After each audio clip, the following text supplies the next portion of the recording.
Good afternoon to all our listeners and viewers of the NDC Heartbeat podcast. We're happy to be with you once again this brilliant, beautiful Sunday afternoon in Grenada. We do apologize for our late start. There's always little technical challenges that, come up at the wrong time.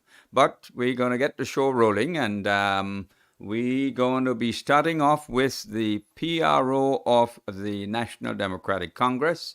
He's Mr. Orlando Romaine, and we'll be chatting about the Cultural Creative Industry Conference coming up for the 10th to the 12th. So we're back with you in just a moment, and we'll go with Orlando Romaine. But I'm just being told by the technical staff that Mr. Romaine is online on Zoom, and we're going to go straight into Mr. Romaine's conversation. So, Brother Romaine, welcome to Heartbeat once again. Thank you for joining us this afternoon. Thank you, Terry. Thank you for having me on this program, and good morning to all of our listeners here and in Grenada and in the diaspora. Great. Well, I know that you have been working on this conference for quite some time, and it's now mushrooming. And that's the Cultural Creative Industry Conference for the 10th to the 12th. Share with our listeners and viewers, what is this conference all about and what are your expectations? Certainly, Terry. Well, as you know, our government has taken the bold step to prioritize the creative industry.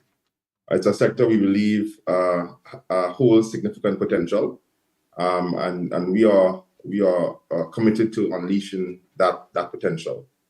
And so one of our first moves was to establish our creative office of creative affairs. Shortly after that, we implemented a series of fiscal incentives, concessions, because we believe those were low-hanging fruits that we could have knocked out initially. We then moved on to planning out our one-year program, and including that one-year program was to host a national cultural and creative industry conference. The idea here is to bring together all the stakeholders or all the players that are part of the wider ecosystem that makes up the creative economy.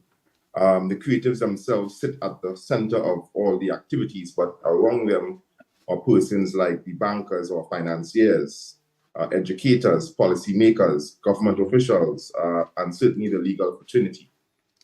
So the idea is to bring them together to discuss what is this creative economy? What is this piece of asset that we have here that's not being utilized? How can we develop it? How can we build our development infrastructure and enable an environment to allow our creatives to flourish so that we as a nation can have another thriving sector and other revenue sources. As I mentioned on many occasions, there's significant opportunity in the sector from an employment standpoint and a foreign earning standpoint. And I believe this conference will help us to better understand that potential and how we go about realizing that potential. Mm-hmm. So the conference will take place on the 10th to the 12th of May at the Radisson Crown Ballroom, and we have over 20 speakers coming in, both local and from within the diaspora. Mind you, most of them are Grenadian speakers, persons who would have excelled in their own way in the creative sector, in the diaspora and locally. We have persons like the Secretary General of the OECS, Dr. Dispesh Jules, Dr. Keith Nurse, who is one of the pioneers or one of the most researched persons in the creative sector regionally. Mm-hmm. We have well-known fashion designers such as Noel, who is also going to be coming in to discuss how can we develop this sector. So we expect to have an exciting 3 days of activities and discussions. The output of this we hope to use to go into our second phase, which is a mapping that we will seek to do of the creative sector. We want to understand, of course, what is the current construct of the sector, what is the current activities that's happening in the sector, its contribution to GDP, employment, before we go into building out our long-term 5 to 10 year strategy. Mm-hmm. So, it's going to be an exciting time.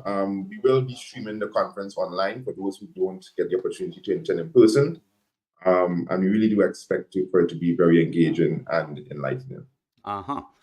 What do you think the economic output would be like once this sector gets well synchronized and properly organized? I mean, that's kind of hard to forecast right now, simply because we don't have the baseline data. And as I mentioned, a follow-up step to the symposium or to the conference is a research and mapping exercise that will help us to understand the current contribution to the sector, which will allow us to project, based on the investments we plan to pump in, where revenue generation can sit at. But globally, this sector contributes about $2 trillion to global GDP. So it's a significant sector, it's a significant industry, and we only hope that we can certainly carve out a significant space in that overall market. But it's quite difficult to see the exact revenue contribution we can foresee at this time. I know Jamaica has really taken advantage of this industry, and I believe Trinidad has also done so. Are there other Caribbean islands that have taken advantage of this industry? Well, certainly, Jamaica and Trinidad, probably Jamaica, Trinidad, and Barbados would have been, the islands that probably most activities is happening within, and they're certainly the vanguards, I would say, in the sector. But there's a lot of activity happening in other sectors. I know, for example, St. Kitts, they've had some recent uptake in their film sector, and Antigua and Barbuda is also poised to see economic activity increase in their sectors. I think in general, the Caribbean region is, on a whole, is recognizing that we have this intangible asset here, and we need to move away from seeing it as simply a social tool or hobby to seeing it as an economic driver. And I think the wider conversation needs to be had about how do we go about, as a region, harmonizing our approach to developing the sector. And that is one of the discussions we will have at the conference, the idea of a one creative Caribbean. Really looking at how we can position the Caribbean as a creative region, not just a tourism region, but a creative region also, where our creative products and services are sought after internationally, and where we have some level of strategic and harmonized approach in developing the sector so that we can learn from each other and share resources. So a lot of activities happen regionally, and I'm really encouraged that Grenada is jumping headfirst into this, to be part and parcel with all the other islands who are doing their own individual programs.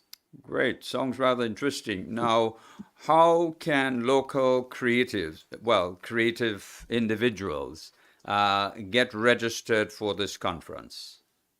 So now the interesting thing, we opened the registration Sunday of last week, and by 4 p.m. on Monday, we were up to 230 persons registered. Wow. Of course, there is a capacity issue.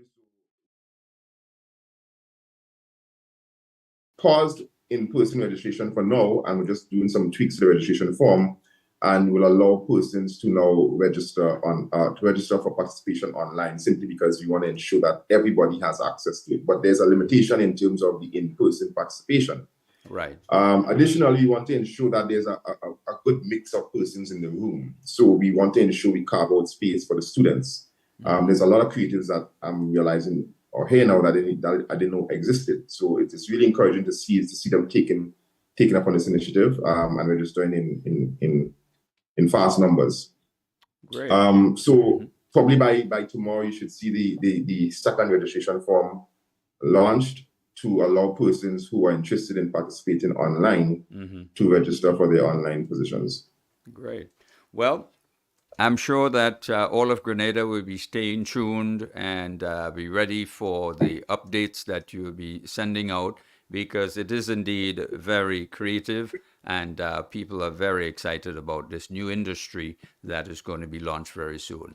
Any final words before you leave us? No, just that, look out for the many activities we're going to be having for the sector. Again, the conference is going to be streamed live, so persons can register for the online component of it. And the series of activities that's to follow will be as equally engaging and interesting as we go about developing this, I think, a critical sector. Great. All right. Well, thank you so very much, Orlando Romain, PRO of the National Democratic Congress, and also, well, maybe I should ask you to give your proper title with respect to this particular initiative so that I don't get it Right. wrong. Yeah, so I wanted to mention that. So in this capacity, I'm representing the government as the advisor, special envoy for the creative industry and ICT. Have Great. a symbiotic relationship because technology is driving the creative sector right now. Up to last night, I was at an event where Heritage Theatre Company launched their digital platform. Now, Heritage Theatre Company has been a staple in our community for quite some time, producing many theatrical performances and shows. And they recognize the need to pivot and leverage the power that digital technology has to offer in terms of expanding their reach and expanding their market. And they launched that platform last night. So I was really encouraged about that. So technology and creativity, they're symbiotic, and we plan to ensure that we create those linkages between the two sectors as best as possible. Great, fantastic. Well, thank you so very much indeed for joining the Heartbeat this afternoon, and good luck and congratulations on this initiative. And it sounds as though it's going to be an exciting moment for lots of creative folks in Grenada. Good luck, and give us another update again, just before the event, so that folks can be in tune at what is happening in the Cultural Creative Industry Conference upcoming 10 to 12 of May. Thank you very much, Mr. Romain. All right, Terry, Pleasure you being take Heartbeat. it. Okay, Bye-bye. well, thank you again.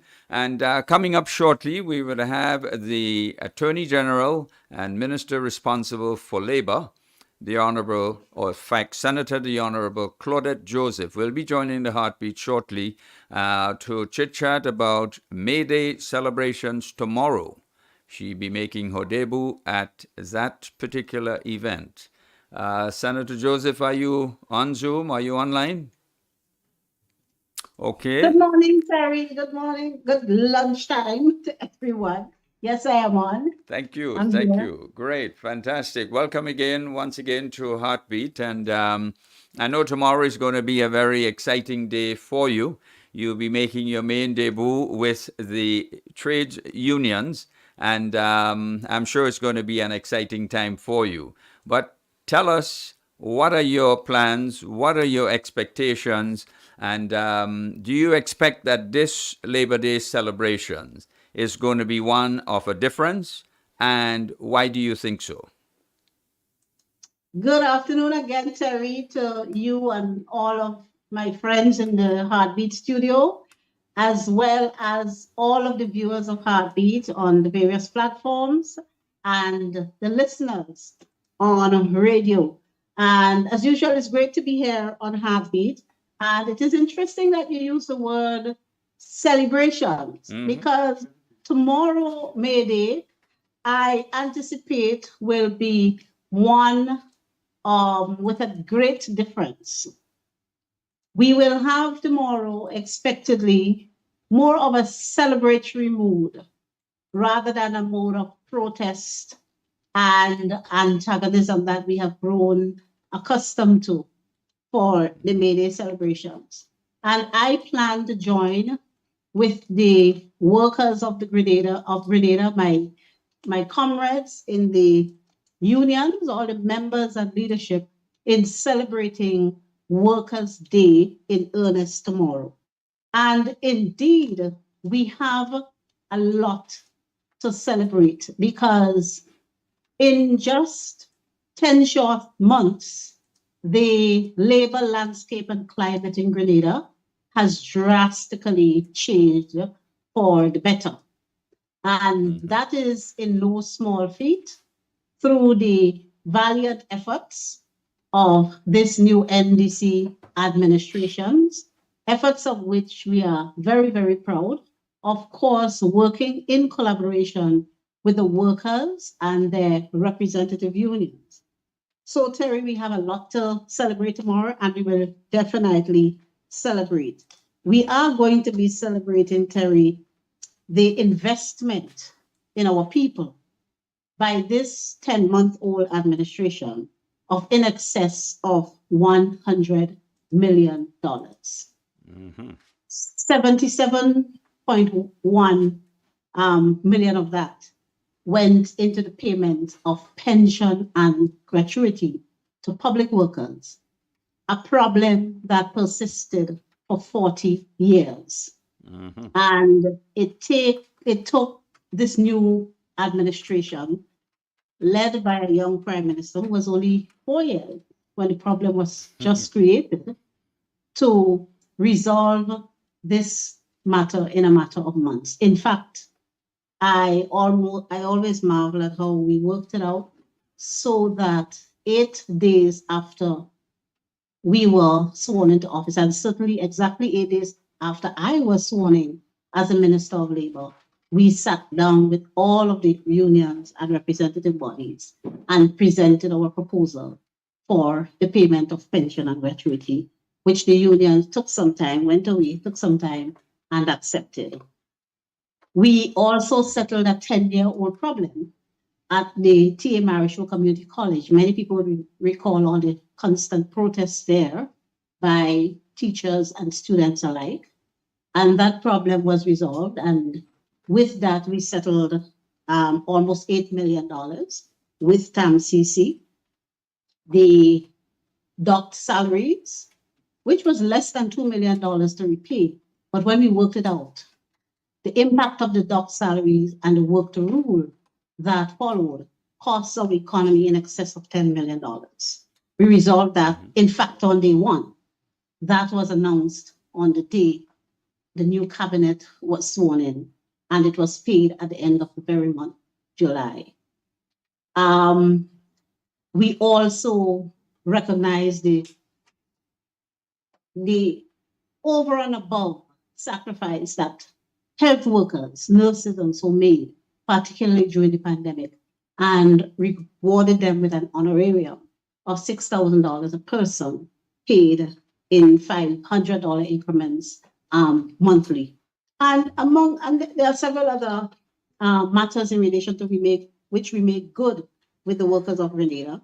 And in that respect, directly impacted, Terry, were 4,500 Grenadians, Grenadian workers who directly received monies in the pocket. 4,500 households were directly impacted. And so we look forward to celebrating May Day with our workers, especially in a context where, for the very first time in a long time, we have already settled collective bargaining agreements with the public workers, not the Public Workers Union. We hope to do so with the Public Workers Union very, very shortly, but we have settled with the Grenada Union of Teachers. And as you know, they've gotten their salary increases for the 3-year period upcoming this year, 23, 24, 25, for a total percentage of 13%.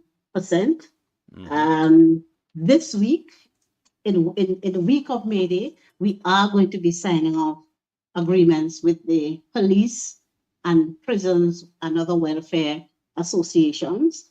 And we hope very shortly to do the same with the Public Workers Union, thereby closing off the negotiating period for the 3-year period ensuing. And for the first time in a long time, without protest and rancor and discord, and in advance, not retroactive. And the other thing we have done, which we know has created great relief for public workers, is to implement the payment of salaries on a bi-monthly basis. This is a promise that was made by our predecessor since 1995. And then they came back in 2022 and said, well, we couldn't do it. This was after, 30 how much years? So it's not feasible. And again, in less than a year in office, we have, in fact, delivered on this promise made by our predecessors since 1995, believe it or not. And as you know, Terry, again, for workers in Grenada, we are in the advanced stages of reviewing minimum wages. You've seen the a committee, the Minimum Wages Advisory Committee, together with myself and other officers of the Ministry of Labor, going around the island for the last couple of weeks, engaging in public consultations on the question of review of the minimum wage. Simultaneously with that, we have been doing quite a lot of private consultations with key stakeholder associations, and therefore we will have new minimum wages. We are well on track to have new minimum wages, not just for unionized workers, but for all Grenadian workers to whom minimum wages would apply by coming into effect by January 2024. We will be well ready with that new thrust, and definitely by July 1st we are on track to be in a position to indicate to the nation, to employers and employees, what the new minimum wages will be come January 2024, so that everybody can put their house in order to pay or receive the new minimum wages. We are also rigorously and comprehensively reviewing the labor code, and the renewed labor code will see new measures in place dealing with occupational safety and health in the workplace, enhanced methods for speedy and more efficient dispute resolutions, more attention to things like maternity leave, and we are considering, in consultation with NIS now, to introduce paternity leave. A lot of benefits on the way for workers. And then, of course, there's the whole issue of contract work and regularization of the public service, together with pension reform. And we assure workers, just as how we promised you and we delivered on the payment of your pension, the repayment of your top salaries, all of these other matters, the settlement of the TAMCC matter, we are working to ensure the kind of pension reform in Grenada which will benefit all affected workers. And as your Minister for Labor and your Attorney General, I assure you that in reviewing the pension schemes in Grenada, we will ensure that nobody's constitutional rights are affected, and that we will do what is just and fair for workers and the consolidated fund alike. And in the same breath, we have already formulated a regularization policy, the outline of a regularization policy, and consultations and discussion on that policy and how it might be implemented will be ensuing in due course, very shortly. So we are working on these matters. Just remember, we will do what we say we will do. We make promises and we deliver those promises. And in less than a year, that has been our track record. So we are asking the workers of Grenada to have trust and confidence in us, so that we will deal with the outstanding matters, especially of regularization and pension reform, in a fair and equitable and also timeous manner. These two are a little more tricky, so we could not roll them out as quickly as we did with others. But have faith in us, because we resolved, in the case of the pension issue, we resolved a 39-year-old problem in months, in less than 6 months. Absolutely. We resolved a 10-year-old problem in TAMCC in less than 6 months. So have faith in us, we will get it done. Absolutely. Well, I tell you, Monday is going to be a day of a difference. Yes, because indeed. maybe workers may feel very strange. The union's representatives may feel very strange on Labor Day tomorrow, Monday. Well, because over the decades, there's just been a matter of antagonism, demonstration, etc., etc. You may see placards saying, "Thank you very much, thank you, thank you, thank you." Well, we will quite appreciate that. And I was very pleased to hear from some of the union leaders, admissions that, in truth, the labor environment and the labor climate has has quietened and calmed and mellowed quite a lot since this administration took office. And we have worked hard to ensure a harmonious and healthy and prosperous labor climate, because we came to office on a transformation agenda platform, and we do understand to achieve that agenda, to transform the country, we need a happy, contented, healthy, well-rewarded labor force. And that is what we are aiming to do. And so far, I must commend the unions for having cooperated with us in the manner that they've done in order to achieve the gains that we have in the last 10 months. Because without the cooperation and working together of the unions, all of them, we would not have achieved some of what we did. Great. So we are very grateful to them, and we look forward to a continued and improved working relationship between the unions and government, and also between the employers and the ununionized workers.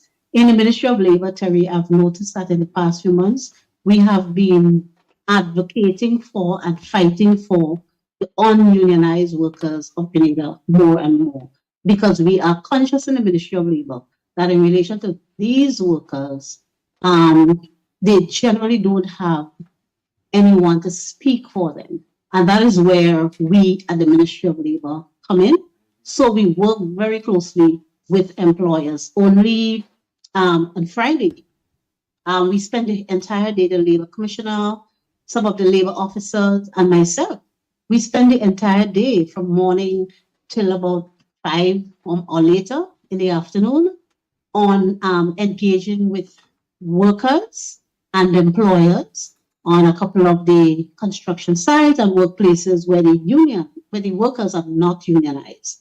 And, iron out problems, sitting with the management, working out problems that the workers have, touring the workspace to ensure that these workers are engaging in their trade in a safe environment. And I must say, in all instances, the employers, they really do care about the well-being of their workers. Sometimes it doesn't feel that way, but in engaging with them, they care about their workers, and they are willing to work with the Department of Labor to do good by their workers, especially the ones who are not unionized. So tomorrow is a day for all workers, not just unionized workers. And so I encourage everyone to come out at Progress Park, participate in the post-march rally. The march would be from the bus terminus starting at 9:30, from the bus terminus to Progress Park. So Grenville will come alive tomorrow with workers parading in a celebratory mood, and then journey into Progress Park to exchange solidarity messages. And I am happy to say that I will be there sharing with the workers those messages, and also bringing the government's message of solidarity to all workers. Great. Well, thank you so very much. It sounds all very exciting, and thank you for your very comprehensive report. And I'm sure you will share lots of that tomorrow in your debut presentation with the trades unions. Thank you very much. That was Senator the Honorable Claudia Joseph, Minister responsible for Labor and Attorney General. Coming up next would be the General Secretary of the party, Mr. Larry Barry.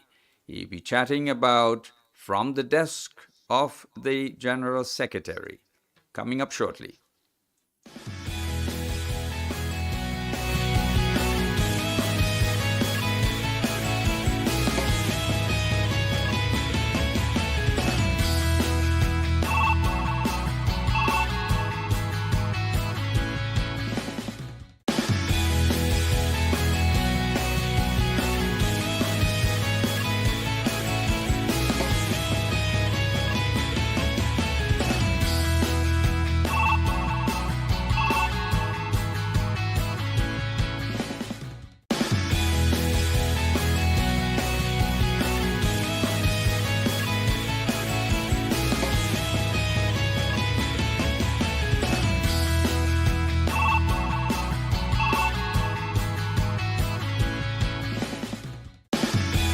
welcome back to all those of you who are on the NDC Heartbeat podcast this beautiful Sunday afternoon. We extend very warm welcome to those who are on Vibes FM, WeFM, Spice Capital Radio, and those who are joining elsewhere on other platforms. We thank you for being part of the Heartbeat this Sunday afternoon. Right now we have online is Mr. Larry Barry. He is the recently re-elected General Secretary of the National Democratic Congress. And we did promise you 2 weeks ago that every end of month we will have a report from the General Secretary entitled From the Desk of the General Secretary. So, welcome to Heartbeat once again, General Secretary Larry Barry. Good to have you on. Thank you, Terry. Thank you very much for having me once more. Indeed, I'm happy to come from the desk of the General Secretary. We have a lot to report. Well, you have a big party. This party is engaged in several activities on an ongoing basis. We won't have the time to cover all of it today. When we come back to the final Sunday in May, we'll have a full episode of From the Desk of the General Secretary. Let me say a pleasant afternoon to my colleagues before me. Looking forward to the historic Creative Conference on the Creative Culture Economy. This is an important undertaking, and I hope it establishes the benchmarks that we can build on. Of course, I want to hail the labor movement and thank Sister Claudette and Senator Claudette, Minister for Labor, and AG. That's a fantastic report card. I mean, I'm listening to the sister, and I'm so proud of the National Democratic Congress. Incidentally, Terry, the National Democratic Congress has always been, from our first sojourn in office in 1990, we have always been a party of historic achievements. And we have always had historic achievements in record time. Yeah? So in 10 months, what could not have been achieved by those who had 22 of the last 27 years of state power? They had power for 22 of the last 27 years, half of our independence journey. One man was prime minister, one party. And in fact, during that period, they had 3 5-year terms with no opposition in the lower house. And they could not achieve in 22 years what we've achieved in 10 months. No, it's really gratifying to be part of the National Democratic Congress's efforts and the stewardship of one of the finest young leaders of this region at this time. So it's really a proud. We have a lot to celebrate. I mean, I was listening to the Minister for MIT on another program talking about our achievements. This is a new ministry that has done what the 22 of the last 27-year-old government could not do on the lagoon. So I have to pay homage to our work with creating a new ministry that could deliver so well in 10 months. And in fact, it is not 10 months.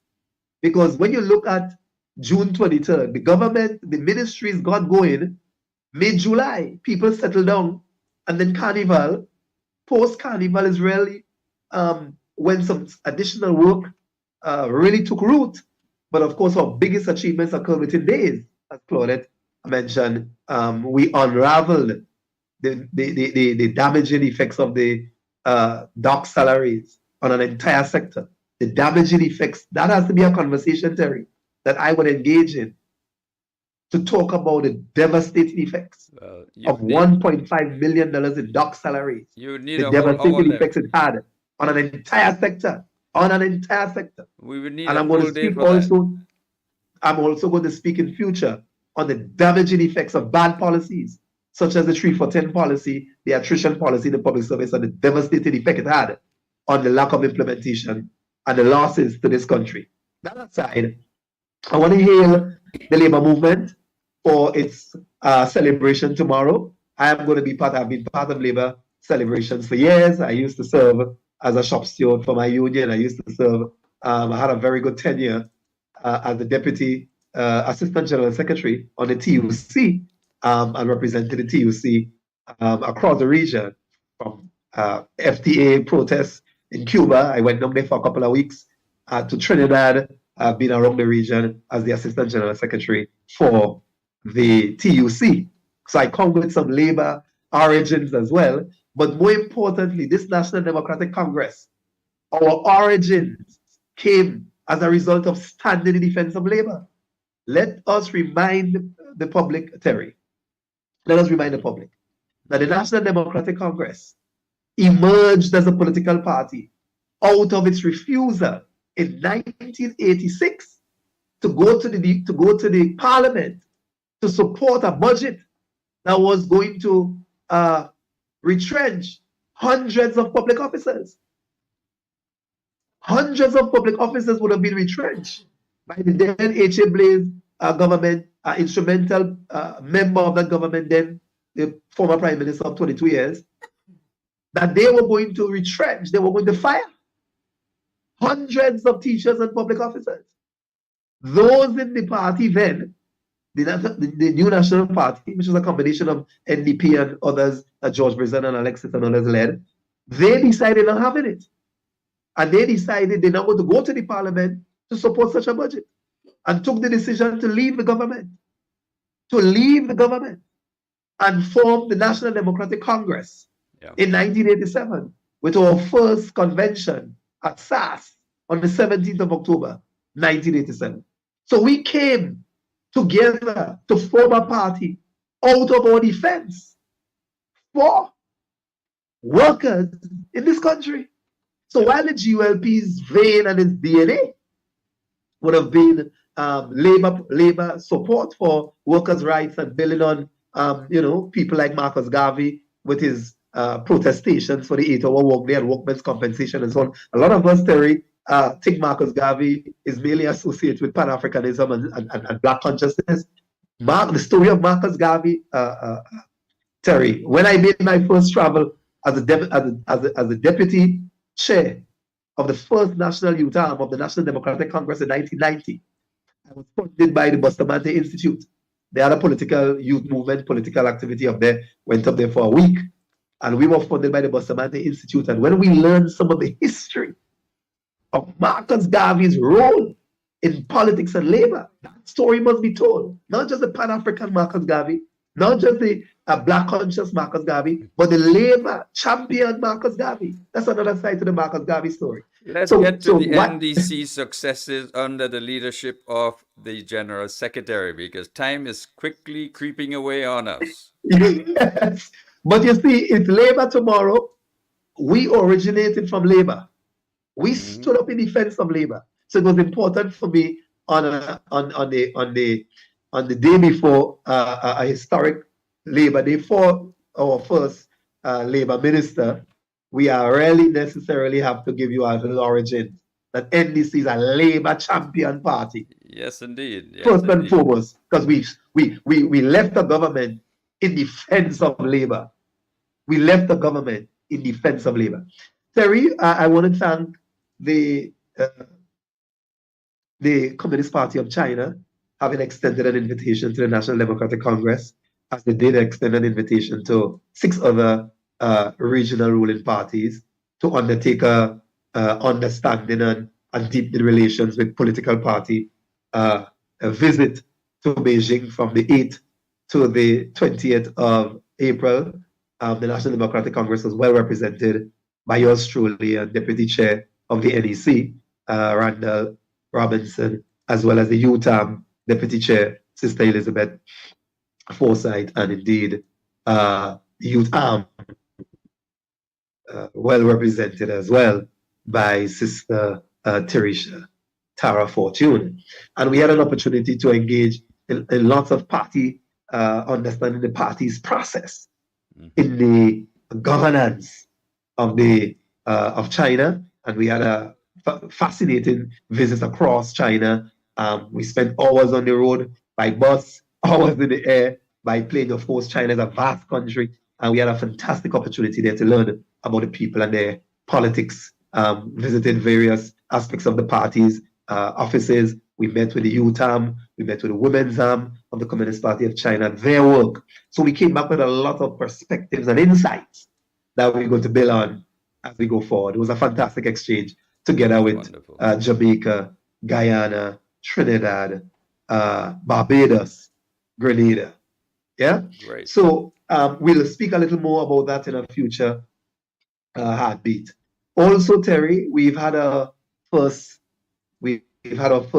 National Executive Council meeting. Recall, we had two elected officers meeting. The elected officers are those officers elected at the recently concluded 35th convention. Of course, I've already spoken to the historic nature of that convention. We've had our first, so we've had two elected officers meeting since the 5th of March, and we've had our first National Executive Council meeting. For the benefit of all listeners, our National Executive Council is a total of about 48 party people, comprising 3 distinct groups: those elected at the convention, all the chairpersons of the 15 constituency branches, the chairpersons of the 4 diaspora chapters, the chairpersons of the youth and women's arm. That's the second group. And of course, the third group comprises the MPs and senators and ministers and caretakers. It's another group. So in total, about 48 of us come together monthly. We've had our first post-convention meeting. Coming out of the meeting, the NDC approved some important work, and we're going to speak to that to the work going forward in subsequent sessions. But we've had the NDC approving important work of the party, and for the benefit of all our supporters and members, we are going to have, as approved by the NDC, our amendments to the party constitution. Of course, it's going to be a historic first. So our formal amendments. We're also going to have the first development of a training manual for party political work. We have a very formidable team, the likes of Ambassador Noel and others, that's going to be building that that manual, and then we'll roll it out across our constituencies. We are happy that our women's arm have built out its annual work plan. Recently had an activity out in St. Patrick. We had our zonal, I spoke to the zonal forum of chairpersons and members of the executives that we have had in the southern zone. We have since had it in the western zone. I want to compliment our Assistant General Secretary on the West for conducting a SWOT analysis, and we're looking forward to building our work program going forward, coming out of that SWOT analysis and support our work. Terry, when I look at the clock, I am going to skip to refer to a couple of important things. This party is so proud of our first year. This is April, is our 10th month, May our 11th, and June our 12th month. Of course, you and the PRO, Terry, will have an opportunity to share the week of activities in June, but I think it's important that it's already out there, that we're going to have a fantastic mega bingo. Well, it's going to be a multi-event on June 25th at the National Stadium, $150,000 bingo with prizes and cash. We're going to have speeches, we're going to have live entertainment. It's going to be a grand bingo jamboree on the 5th to celebrate our first year. What a successful first year. While you're on that note, Larry, just speak to the fact that the bingo is not the only aspect of the celebrations. It is certainly not. We'll have a special church service. Agenda. Yes, I think it would be. I would leave it for a little later, but I just wanted to highlight, because we've been asking. People have been asking me, Barry, what we doing? What we doing? So you'll get some of the typical items: the church service, some special visits, some appearances across various media and so on. But we're going to have a mega event. Our mega event is the June 25th. It's going to be fantastic. It's going to be a big one, a jamboree. We're giving, and you'll pay $60 for one ticket, $100 for 2 bingo tickets, but you'll get live entertainment, you'll win money, you will win other prizes, galore. Yes, it would be an opportunity to just celebrate a successful first year. Claudette has indicated some of our great successes on the labor front. We have some fantastic successes otherwise. And of course, the Prime Minister will address the nation and report on our work and the work ahead in year 2. So look out for that, folks. Those of you who have been asking and have not seen the flyer yet, we're going to have a fantastic time in June, and especially on June 25th. Terry, I think it's important to just give you a quick synopsis of some of the other work, some of the other activities, some of the other events. On the May 7th, I want to ask all of us in St. Andrews, and those in particular in St. Andrews Southwest, come out to our youth having his brunch, Grand Rock Community Center, Sunday, May 7th, 11 a.m. to 5 p.m. Only $25. Only $25. Come out and buy out the youth brunch on the 7th of May. 1 week later, those of you in Florida, we have our fantastic, you see I wearing my Florida, Terry, don't miss it, you know. I see Terry, the pin. where is your Zoom? I see Where the is your pin. Zoom? I see. Don't, Terry, where is your Zoom? Don't miss the Florida chapter button. I'm carrying here, you know. Matter of I'm fact, carrying it. I will not have to miss the event in Florida if you're saying. I'll have to join you. Well, unfortunately, we wouldn't be there. But they have a series of events. They'll be having a fantastic gala. We will come to that. But on the 13th of May, they have a little fundraiser, a fish fry and fish broth, lime, at White Oak Lane, Tamarack. That's on May 13th. So those of you in New York who want to drive down, I know the likes of Bourne and Denise on the New York chapter and Howard, they tend to make the trip down and hang out with our comrades in Florida. So all of you in the diaspora, those of you in Florida in particular, members, non-members, Grenadians, go out and support our Florida chapter, Fish Fry and Fish Broth, White Oak Lane, Tamarack, May 13th. Then, Terry, we also have, I want to say the St. Andrews Southeast, Senator David Andrew and St. Andrews Southeast, they have put together a serious program for the month of May, taking us into June. They're going to be having a sweep of town halls, very important, and a couple of other activities, but I just want to emphasize the town halls. The Senator David Andrew and the constituency executive and branch will have a series of town halls starting on Wednesday, May 3rd. That's Wednesday coming in Mamacans. And on the 24th, they move to Telescope. On the 31st, they move to Marquee. So please come out, be part of. You don't necessarily have to be in St. Andrews Southeast alone. You can come out from other constituencies and be part of those town halls. They are going to be at the respective community centers, and they're going to go on into June. Also, we have the usual fantastic St. Patrick's East. The St. Patrick's constituencies have their cruise on Saturday, June 10th. It's usually a sold-out event. So Saturday, June 10th, the St. Patrick constituencies usual sold-out Rumble cruise. Don't miss it. It's always a fantastic event where our members and supporters come out and have a fantastic time. Terry, look, I'm just giving advance notice that on Saturday, the 1st of July, we journey to Canada. We journey to Canada for the Prime Minister, Deacon Mitchell's first PM's Gala in Canada at the Bellevue Manor. At the Bellevue Manor, for those of us in the diaspora, again, those in New York, those of you in Canada, look out. The tickets are going fast. We're having a fantastic build-up to the PM's first Gala on the Saturday, 1st of July. That's a holiday weekend in Canada, so it's going to be a big occasion. Our first PM's Gala there at Bellevue Manor, 8083 Jane Street, Concord, in Toronto. In other words, Terry, these are some important events, some fantastic events that's coming up associated with the work of the party. And that I want to take the opportunity to tell all our supporters and members, come out to these various events and be a part of those occasions. Just to mention, Larry, that the women's will be having a breakfast tomorrow, Monday. Yes, I was coming to that, but I just Great. need, Terry, I need to take a quick pause.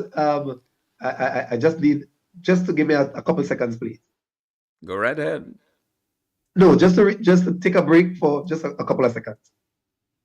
Okay, fine, fine. While you do that, let me just say that the Women's Arm will be having a breakfast sale at where is it going to be? Let's see, at Progress Park. It's $15 and inviting one and all who come out to the Labor Day celebrations tomorrow.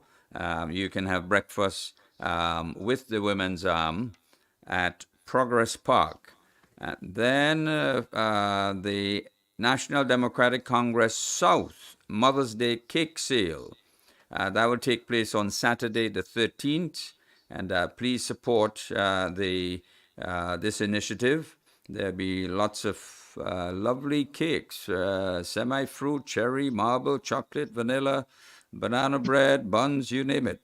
So give support to the South NDC Mother's Day team who will be having this cake sale.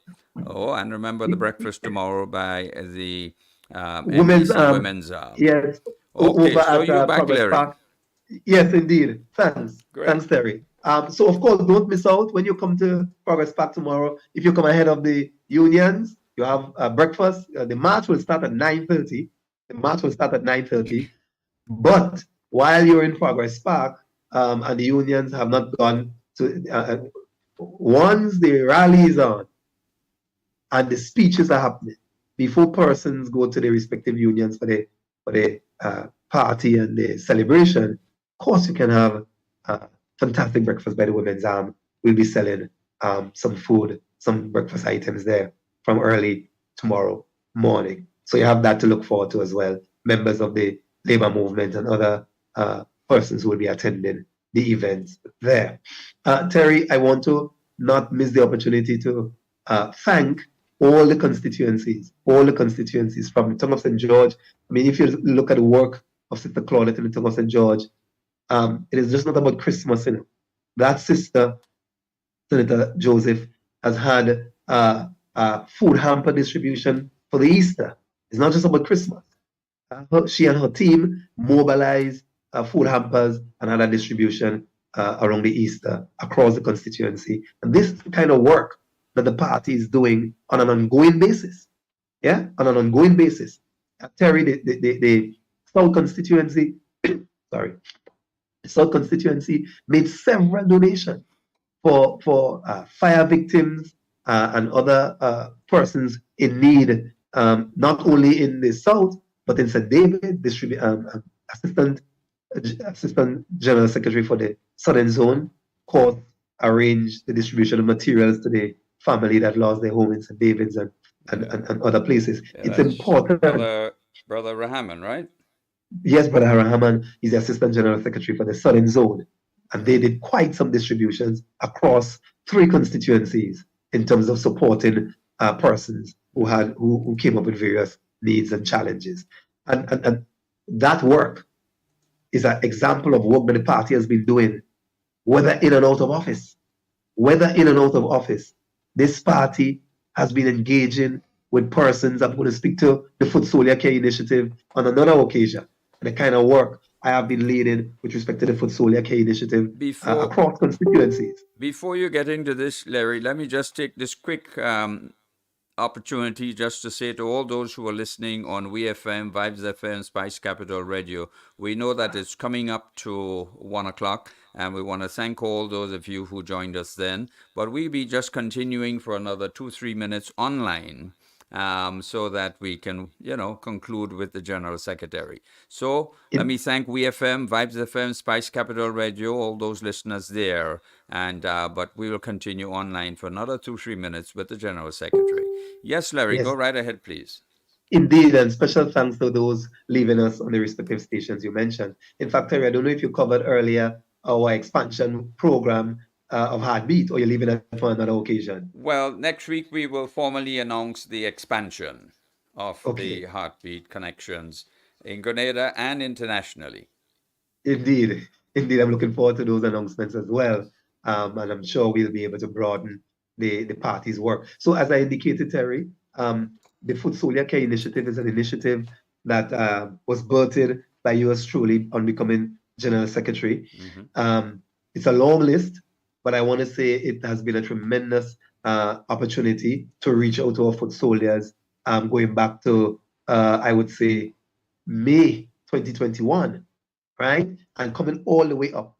And especially after becoming General Secretary, I emphasized it a bit more on the party, really engaged with significant contributions. We've raised resources through, especially I want to thank the 4 chapters, or Florida chapter, New York chapter, Canada chapter. We have our elections for executive coming up in Canada. That is the last election outstanding for this cycle. So the Canada chapter will be having the election shortly. And we've had the UK chapter. All the chapters have provided resources to the Foot Soldier Care Initiative. What the Foot Soldier Care Initiative does is reach out to our foot soldiers with various needs and challenges, and we respond to those needs and challenges in various ways. We've been able to mobilize resources to replace the roof of a foot soldier's family out in St. Patrick's East.